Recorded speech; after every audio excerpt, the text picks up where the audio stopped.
1181 ഇറ്റലിയിലെ അസിസിയിൽ ഒരു പട്ടുവ്യാപാരിയായ പീറ്റർ ബർണാഡിൻ്റെ മകനായി ജനിച്ച ഫ്രാൻസിസ് യുവത്വത്തിൻ്റെ എല്ലാ ചാബല്യങ്ങളിലും മുഴുകി ജീവിച്ചെങ്കിലും യുവപ്രായത്തിൽ തന്നെ കർത്താവ് ഫ്രാൻസിസിനെ പ്രത്യേകം വിളിച്ചു. ഈ വിളി സ്വീകരിച്ച് പിതാവിൽ നിന്ന് ലഭിക്കേണ്ട സർവ്വസമ്പത്തും മാത്രമല്ല സ്വന്തം വസ്ത്രം പോലും ഉപേക്ഷിച്ച് രോമവസ്ത്രങ്ങൾ ധരിച്ച് ദരിദ്രനായി ജീവിച്ചു. വിശുദ്ധ ഫ്രാൻസിസിൻ്റെ ജീവിത മാതൃക സ്വീകരിച്ച് അദ്ദേഹത്തെ അനുഗമിക്കാൻ കുറേ ചെറുപ്പക്കാർ തയ്യാറായി. അങ്ങനെ ഫ്രാൻസിസ്കൻ സഭയുടെ തുടക്കമായി.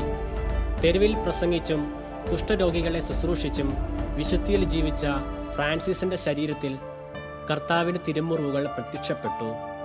രണ്ടാം ക്രിസ്തുവെന്ന് വിളിക്കപ്പെടുന്ന ഈ വിശുദ്ധ ജീവിതത്തെ 1226 ഒക്ടോബർ 4 നിത്യസമ്മാനത്തിനായി ദൈവം വിളിച്ചു. കഠിനാധ്വാനവും തപശ്ചര്യകളും കൊണ്ട് ഫ്രാൻസിസിന്റെ ശരീരം ദുർബലമായി. മരണശയ്യയിൽ സൂര്യകീർത്തനം എന്ന കൃതിയുടെ അന്തിമവാക്യം കൂട്ടിച്ചേർത്തു.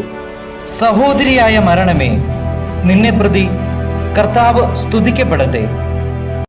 ഉടുത്തിരുന്ന വസ്ത്രം പോലും അപ്പൻ്റെ കാൽക്കൽ അഴിച്ചുവെച്ച് ആരോ കൊടുത്ത ചാക്കുവസ്ത്രവും ധരിച്ച് അസീസിയിലെ തെരുവോരങ്ങളിലൂടെ മഞ്ഞും മഴയും നനഞ്ഞു നടന്ന ഒരു ചെറുപ്പക്കാരൻ. നടക്കുമ്പോൾ കാൽച്ചുവട്ടിലെ മണ്ണ് വേദനിക്കുമോ എന്ന് ഭയന്ന ചെറുപുഞ്ചിരി പോലും സുവിശേഷമെന്ന് നനച്ച കുഷ്ഠരോഗിയെയും പാപിയെയും വാരിപ്പുണരുമ്പം അവരൊക്കെ ക്രിസ്തുവായി തീരുമെന്ന് വിശ്വസിച്ച അസീസിയിലെ വിശുദ്ധ ഫ്രാൻസിസ്. കല്ലെറിഞ്ഞവർക്ക് എറിഞ്ഞ കല്ലിൻ്റെ എണ്ണം നോക്കി അനുഗ്രഹങ്ങൾ വാഗ്ദാനം ചെയ്ത, പൂവും പുഴുവും മണ്ണും സഹോദരങ്ങളായി കണ്ട അയാളോളം മറ്റാർക്കും ആ പേരിണങ്ങില്ല. ദ സെക്കൻഡ് ക്രൈസ്റ്റ്, രണ്ടാമത്തെ ക്രിസ്തു.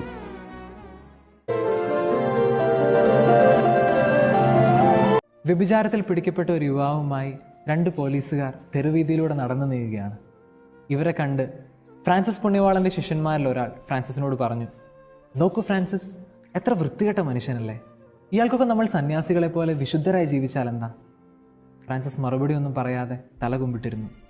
അല്പനേരത്തിന് ശേഷം ഫ്രാൻസിസ് മുഖമുയർത്തി നനഞ്ഞ മെഴുകളോടുകൂടെ അവനോട് പറഞ്ഞു, there goes Francis, if not by God's grace.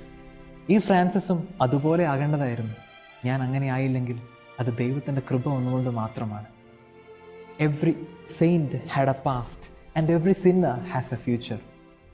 മറ്റുള്ളവരെ മോശപ്പെട്ടവരെന്ന് വിധിക്കാൻ വരട്ടെ, നമുക്ക് ഓർക്കാം നാം എന്തായിരിക്കുന്നുവോ അത് ദൈവകൃപയാലാണ്. ആമേൻ.